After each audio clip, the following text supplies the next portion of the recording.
Comuna Historia. Today, let's travel back to the early 19th century. The world was shaking with waves of great changes following the French Revolution, from which France had emerged as an unstoppable giant. The French state, under its brilliant emperor Napoleon Bonaparte, had subdued or defeated every nation it set its sights on. Only England remained as opposition. And Spain? What was its situation? Well, despite the revolution that had ousted the French Bourbons, Spain remained loyally allied with France. But as we shall see, this would only last a very short time.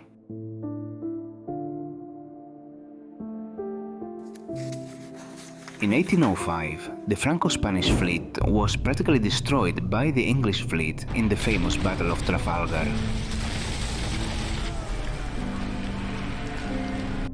So, at that moment, Spain was without a navy and plunged into a severe economic crisis due to the disconnection with its overseas territories. Additionally, the monarchical regime was completely discredited by numerous scandals, rampant corruption, and decidedly incompetent rulers. The days of imperial splendor were long gone.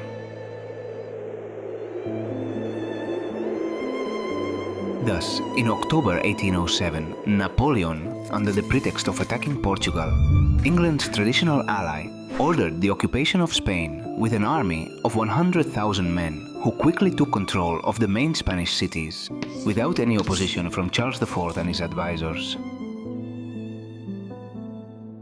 A few months later, in March of 1808, the situation was so chaotic that a confused coup d'etat occurred, led by none other than the king's son, Fernando VII, against his father, Carlos IV. However, Napoleon, more cunning than anyone, took advantage of the situation, summoned both to Bayonne and forced them to abdicate in favor of his own brother, Joseph Bonaparte.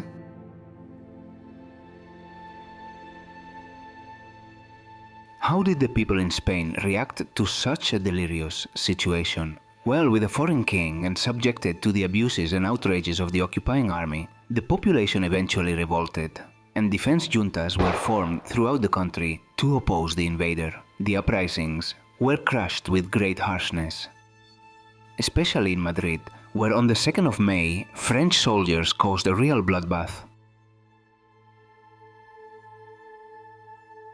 The new ideas of homeland and nation were spreading across Europe, and that is why the Spaniards rose up in arms as one people who were also being outraged.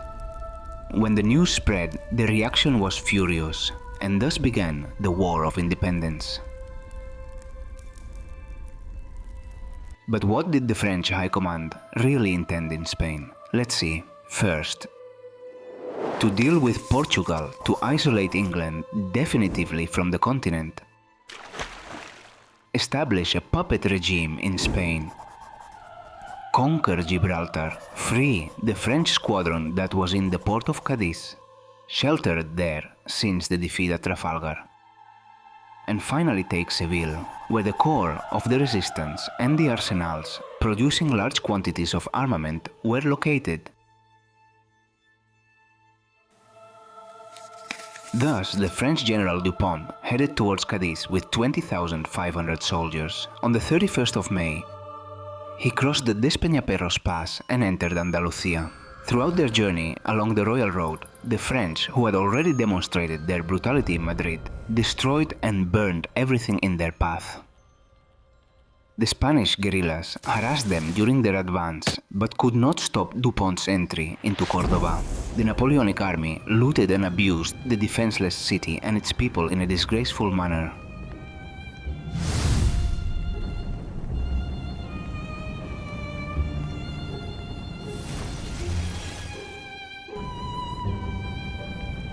The fury and anger over the atrocities spread throughout Andalusia, and all of the towns rose up in arms, forcing Dupont to retreat towards the Guadalquivir River, awaiting reinforcements. Another division, commanded by General Bedel, left Madrid to occupy the Despeñaperros, secure the supply route, and support the occupation of the south.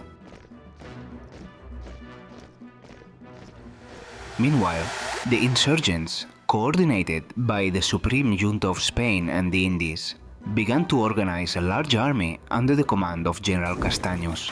The anti-French sentiment was so strong that recruitment was massive. However, despite the motivation and numbers, the Napoleonic troops were still the most formidable forces of the time. So how were the Spanish going to defeat such an opponent?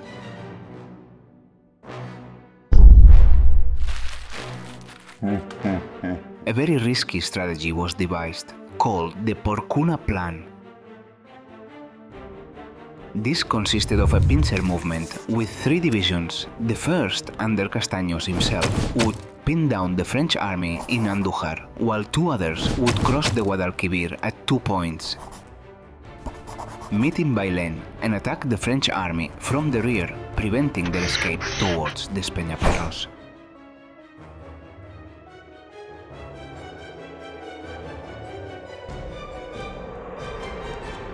Meanwhile, Dupont received news that the fleet docked in Cádiz had surrendered to the Spanish, so he decided to abandon Andújar, return to Bailén, and inform Bedel to retrace his steps. Alarmed by the situation and the alarming reports of movements in his rear, he planned to reunite both armies and once and for all leave the trap that Andalusia had become.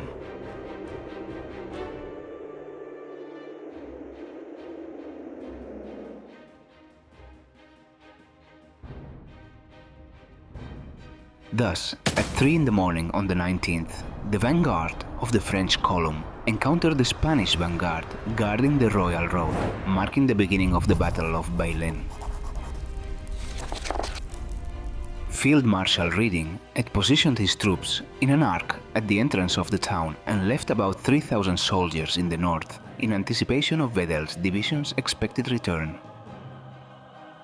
At 4 in the morning, the French army finished forming up and began an attack on the left flank.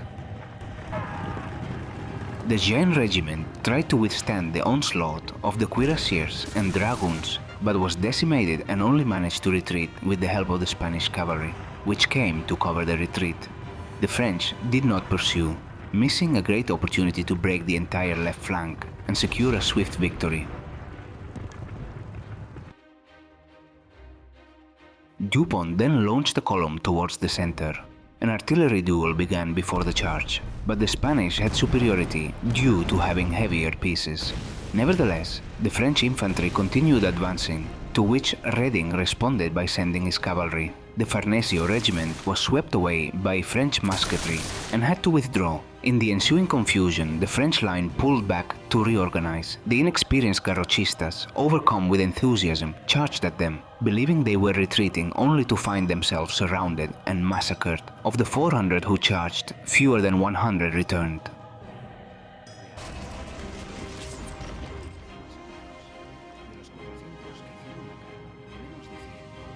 At that moment, the French cuirassiers counterattacked and reached the artillery positions, but were repelled, exhausted by the days of marching and fierce resistance from the artillerymen and the infantry.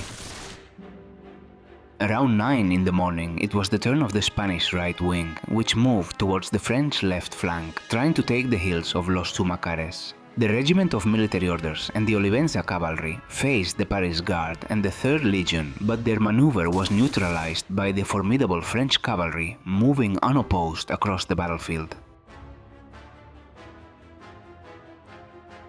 By 10 in the morning, thirst and fatigue were becoming noticeable. No one knew where Bedel or Castaños were. Dupont ordered another attack through the center, but again, thanks to the superior Spanish artillery, the French were pushed back. By noon, the heat was becoming intense, likely reaching 40 degrees Celsius. The only ones with access to water supplies were the Spanish. Additionally, the people of Bailén and the surrounding areas brought water to the combatants.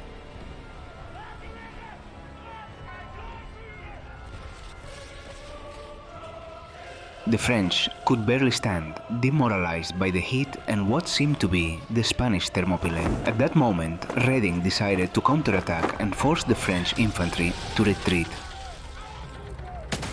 The cuirassiers charged one last time, stopping the advance, but they were left out of action due to casualties and extreme exhaustion after hours of fighting and galloping.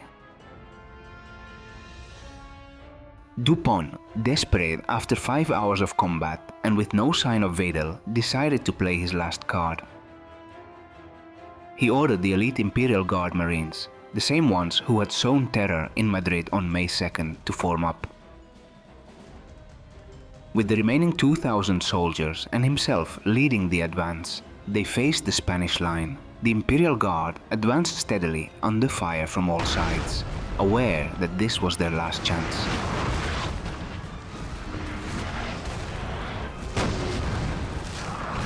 However, in the midst of the advance, Dupont, who was with them, was wounded. Seeing their general fall, the French soldiers fled in disarray.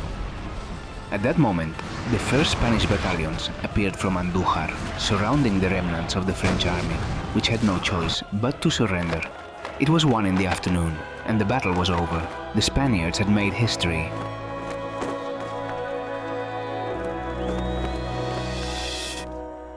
However, it wasn't over yet, as at 4 in the afternoon, cannon fire was suddenly heard from the north. It was Wedel's division, finally arriving with 8,000 men and attacking the Spanish positions. Dupont, in the middle of negotiations and fearing for his life and that of his soldiers, ordered the attack to stop, and around 6 in the evening, Wedel complied and withdrew.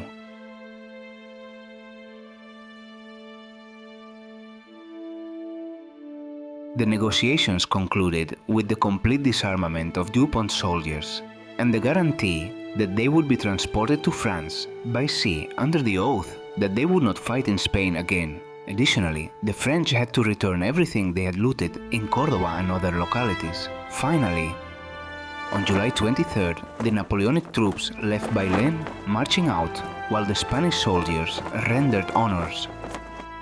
When news of this spectacular victory reached Madrid, Joseph Bonaparte and all the occupying troops decided to abandon the center of the peninsula en masse and withdrew behind the Ebro River.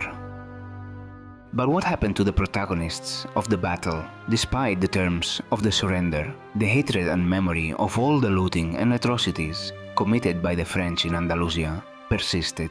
Somehow, the prisoners ended up on the island of Cabrera, practically abandoned for 6 years. Of the 9,000 trapped on the island, only 3,000 survived by the end of the war. Dupont did manage to reach France, but once there he faced a court-martial and was expelled from the military, completely discredited.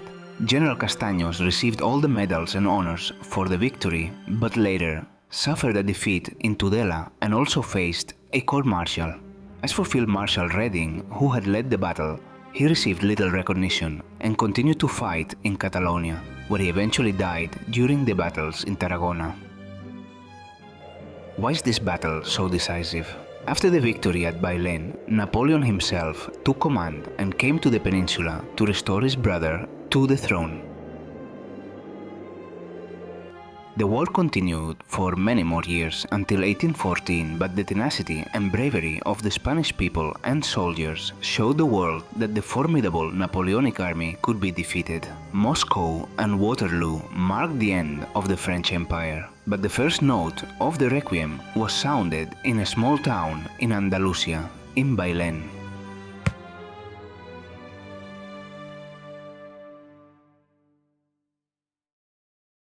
This documentary has been digitally translated. If you enjoyed it, please visit the original channel, Comuna Historia.